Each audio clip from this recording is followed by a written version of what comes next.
So everybody wants to know how much a realtor should cost. It is absolutely one of the most common questions I see. YouTube, online, in real life, everywhere. And I'm going to give you an answer you probably didn't expect, and then I'm going to explain what I mean. And no, this has nothing to do with who technically pays the fee. I'm Michael Hausum, an active real estate broker here in Southern California, licensed for nearly 25 years. So here's the answer to the question. A real estate agent should cost you nothing.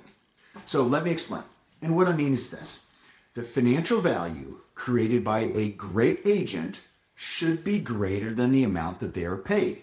Here's an example. If hiring a realtor would cost me $1, but working for them gets me $3 in value, what did it actually cost me? It cost me nothing because I made $2. But this is actually not how most home buyers and sellers think about it. And there's usually two reasons why they don't. The first is people focus only on the fee, the dollars themselves.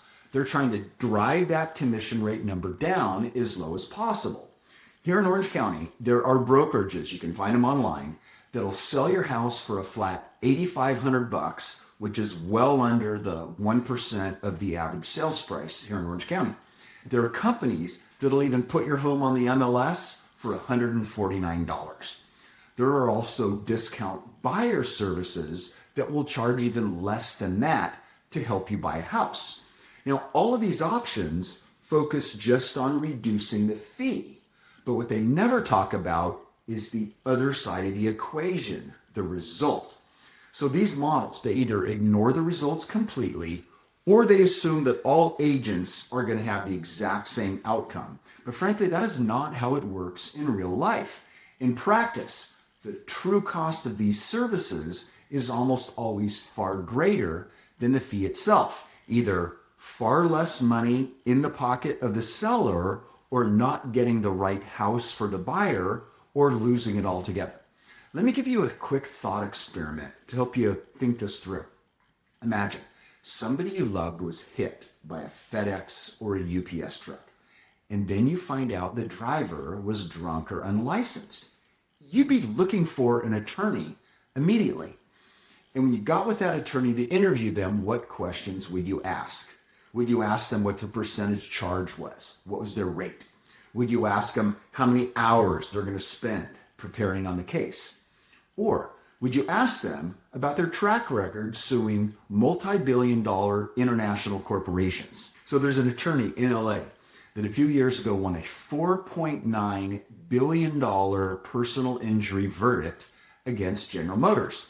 There's also an attorney advertising locally who says, right in his ad, I charge 1/2 the industry standard.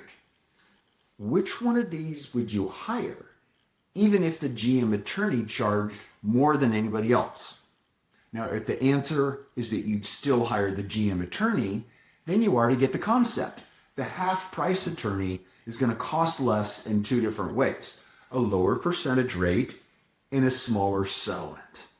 The GM attorney, on the other hand, they're going to cost more, bigger percentage rate, more dollars, but you'd gladly pay it because the results would be so much better. The difference is the outcome. This is exactly how real estate commissions work.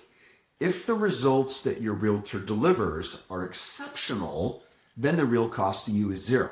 So the real question then is not how much should I pay an agent? The real question is, how do I find an agent whose results are worth more than their fee? Now, of course, that is a much harder problem. The reality is most people hire agents they know or that they like or that they're related to, and I see it constantly. I see wonderful people, buyers and sellers, being quietly hurt by agents who don't know how to deliver strong outcomes. And frankly, what's even worse, most of the time when I see this happening, the clients don't even know it. They're not even aware. The hard truth is, and most consumers don't know this, roughly 70% of realtors sell less than 4 homes a year. That means that most agents are part-timers. Now, nobody's going to hire a part-time surgeon or a part-time mechanic or a part-time financial advisor. But for the largest transaction for most people's lives, most people hire a part-time realtor. And the results, and I see them every single day, are often terrible. Now, every single market has elite agents whose outcomes far exceed their peers. They absolutely exist, but they're rare. So to help you find them, I created a free guide called How to Hire a Realtor. There's a link in the description below and in the pinned comment. Now, once you've found the right agent, use my guide to help you. That's the critical first step. Then you have the compensation conversation. At that point, it's a job interview, right? They're interviewing to work for you. You're the employer. You make them an offer, but only after you find the right one. Now, nationally, commission rates average typically between 2.2 and 2.5%. But as you understand now, many agents at those rates are still costing you money. In my experience, it's extremely rare for an agent to actually charge more than 3%, but the focus shouldn't be on the percentage. The focus should be on hiring the agent that costs you nothing, because then their results exceed their fee. And then you negotiate what they're getting paid. Now, if you want more help with this, I host a free workshop every single month, just clarity and guidance to help you.